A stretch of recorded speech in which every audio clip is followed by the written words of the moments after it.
Hello friends, welcome to our channel. जैसा कि आप लोग देख सकते हैं कि इसमें साइंस के प्रीवियस ईयर क्वेश्चंस आपको कवर कराए जा रहे हैं।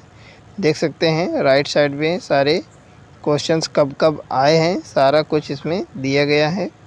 तो वीडियो में अंत तक बने रहें, निश्चित ही आपके लिए हेल्पफुल रहने वाला है।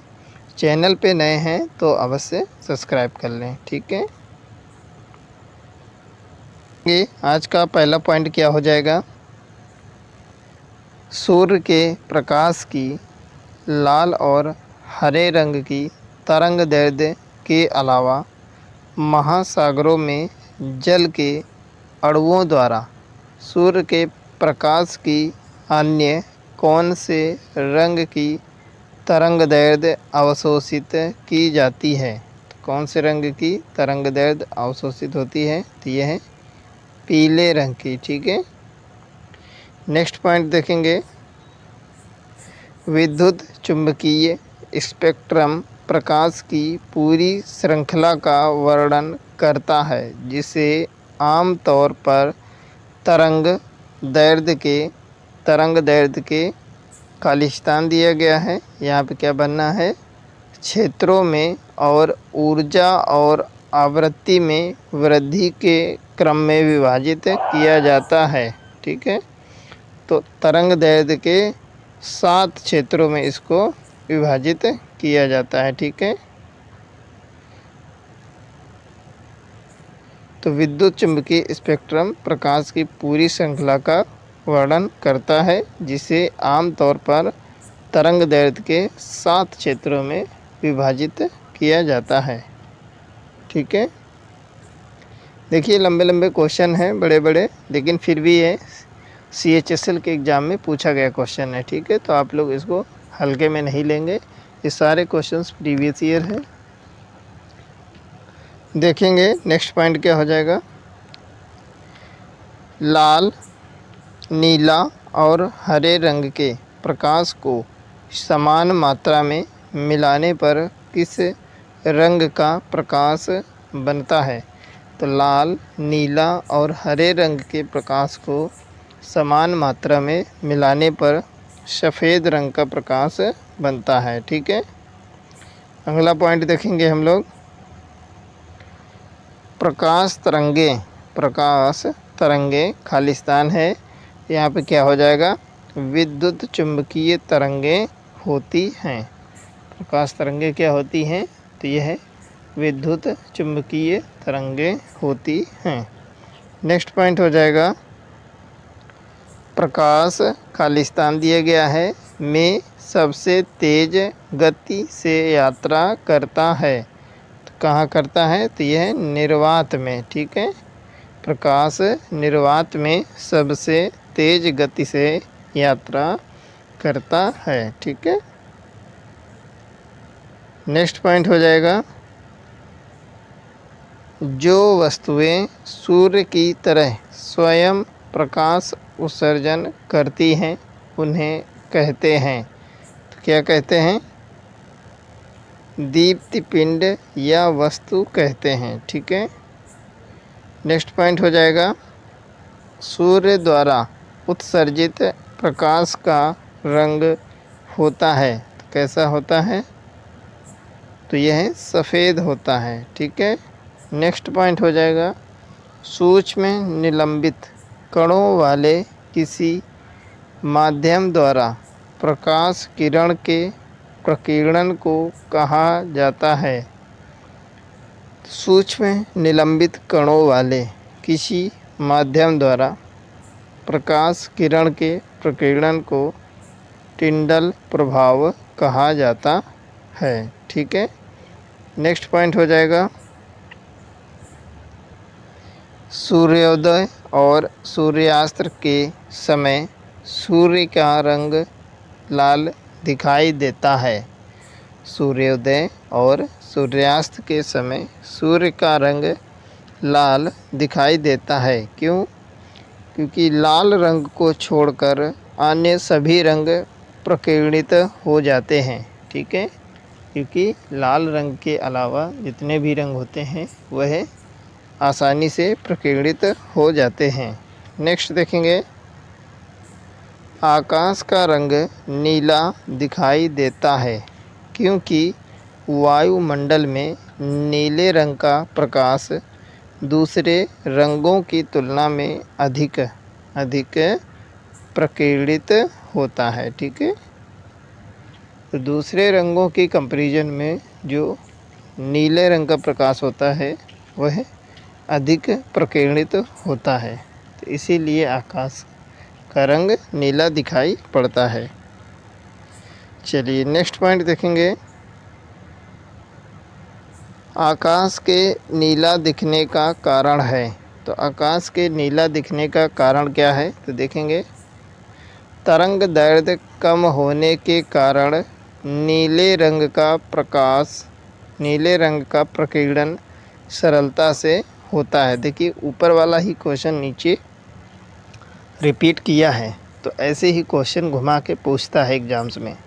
तो आप लोग किसी भी एग्ज़ाम की तैयारी कर रहे हो तो यह अत्यंत हेल्पफुल रहने वाला है आपके लिए। ठीक है, तो कोई भी दिक्कत वाली बात नहीं है। आप चाहे पीसीएस की तैयारी कर रहे हो, चाहे एसएससी की तैयारी कर रहे हो, चाहे रेलवे ग्रुप डी की तैयारी कर रहे हो, कोई भी एग्ज़ाम हो जिसमें साइंस पूछा जाता है तो उसमें यह हेल्पफुल रहने वाला है। ठीक है,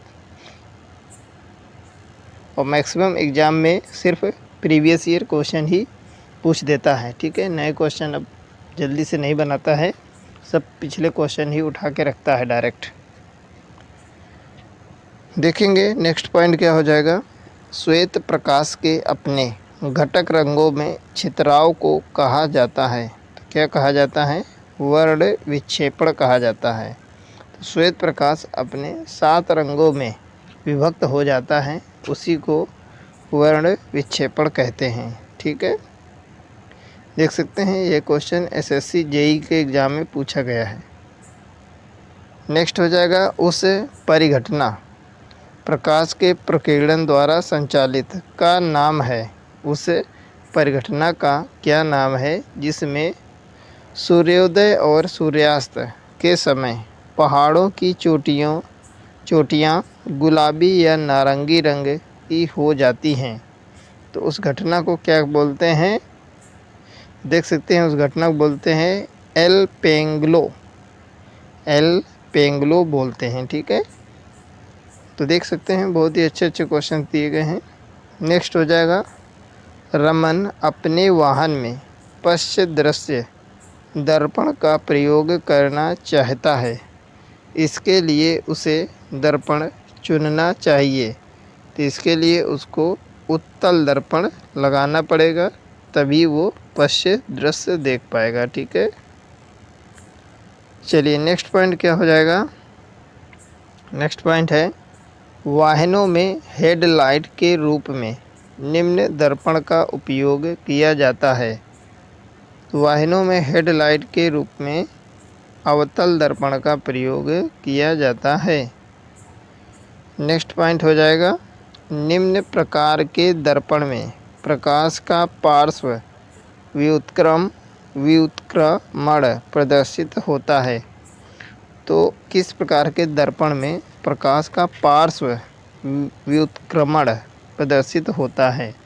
ठीक है, जैसे कि सवारी बैठी होती है तो उसमें गाड़ी वाला पीछे की ओर देखता है। ठीक है, तो समतल दर्पण की हेल्प से देख पाता है पीछे वाली सीट को। ठीक है, कौन कौन बैठा है पीछे वाली सीट में, तो वो समतल दर्पण की हेल्प से देखता है। ठीक है,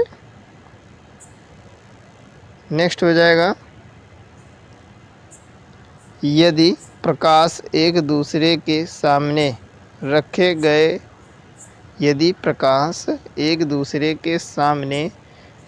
गए दो समतल दर्पणों से परावर्तित हो तो प्रतिबिंब बनेंगे। तो प्रतिबिंब कहाँ बनेंगे, तो अनंत बनेंगे प्रतिबिंब। ठीक है,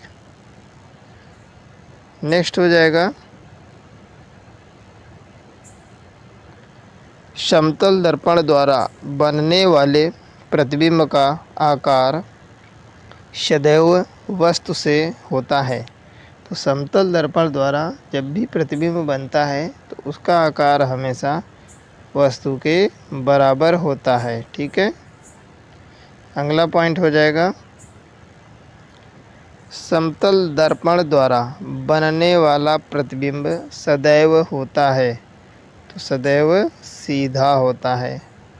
नेक्स्ट पॉइंट हो जाएगा, एक दर्पण द्वारा बनाए गए प्रतिबिंब में बाईं ओर की वस्तु दाईं ओर दिखाई देती है और दाईं ओर की वस्तु बाईं ओर दिखाई देती है, तो इसे क्या कहते हैं? तो एक दर्पण द्वारा बनाए गए प्रतिबिंब में बाईं ओर की वस्तु दाईं ओर दिखाई देती है, ठीक है, दाईं ओर दिखाई देती है और दाईं ओर की वस्तु बाईं ओर दिखाई देती है, तो इसे कहते हैं पार्श्वीय व्युत्पन्न। ठीक है, क्या कहते हैं? पार्श्वीय व्युत्पन्न कहते हैं। नेक्स्ट पॉइंट हो जाएगा,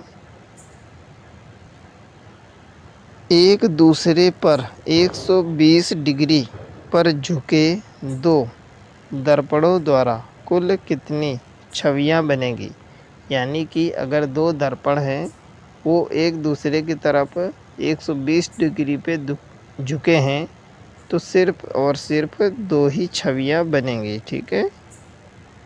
नेक्स्ट पॉइंट हो जाएगा, सौर कुकर में उपयोग के लिए दर्पण सबसे उपयुक्त होता है, तो कौन सा दर्पण होता है? तो वह अवतल दर्पण सबसे उपयुक्त माना जाता है। नेक्स्ट हो जाएगा, यदि उपयोग में लाया जाने वाला दर्पण अवतल दर्पण है, तो इनमें से आवर्धन का सही सूत्र है। यदि उपयोग में लाया जाने वाला दर्पण अवतल दर्पण है, तो इनमें से आवर्धन का सही सूत्र क्या हो जाएगा? तो हो जाएगा प्रतिबिंब की दूरी बटे में बिंब की दूरी। ठीक है। नेक्स्ट है, दर्पणकारों की हेडलाइट में प्रयोग किया जाता है, तो कौन सा दर्पण? तो यह अवतल दर्पण। नेक्स्ट पॉइंट हो जाएगा, एक अवतल दर्पण में यदि बिंब को वक्रता केंद्र पर रखते हैं तो बनने वाला प्रतिबिंब होगा। एक अवतल दर्पण में यदि बिंब को वक्रता केंद्र पर रखते हैं तो बनने वाला प्रतिबिंब कैसा होगा? तो वक्रता के केंद्र पर स्थित होगा। नेक्स्ट पॉइंट देखेंगे, इस दर्पण में प्रतिबिंब आभासी, सीधा तथा बिंदु के साइज का बनता है, तो किस में बनता है? तो उत्तल दर्पण में। ठीक है। उत्तल दर्पण में प्रतिबिंब आभासी, सीधा तथा बिंदु के साइज का बनता है। ठीक है। तो इस प्रकार से आप लोग देख सकते हैं, ये सारे क्वेश्चंस किसी न किसी एग्ज़ाम में पूछे जा चुके हैं। ठीक है, देख सकते हैं राइट साइड में। तो बिल्कुल बेफिक्र रहें, कंटेंट बहुत ही सटीक और लाजवाब रहेगा। ठीक है, जितना भी कंटेंट ऑलरेडी चैनल में पड़ा हुआ है, आप लोग जाके चेक कर सकते हैं, बहुत ही अच्छा कंटेंट है। ठीक है, चलिए ठीक है, जिन लोगों ने चैनल सब्सक्राइब नहीं किया तो अवश्य सब्सक्राइब कर लें, ताकि आपको नए वीडियो की नोटिफिकेशन समय रहते मिल सके। ठीक है, तो जिन लोगों ने वीडियो अभी तक लाइक नहीं किया, अगर आपको वीडियो पसंद आया तो अवश्य लाइक करें, अपनी फ्रेंड सर्कल में अवश्य इसको शेयर करें। इससे हमको नए नए वीडियो बनाने के लिए मोटिवेशन मिलता है। ठीक है, ओके, टेक केयर, मिलते हैं नेक्स्ट क्लास में।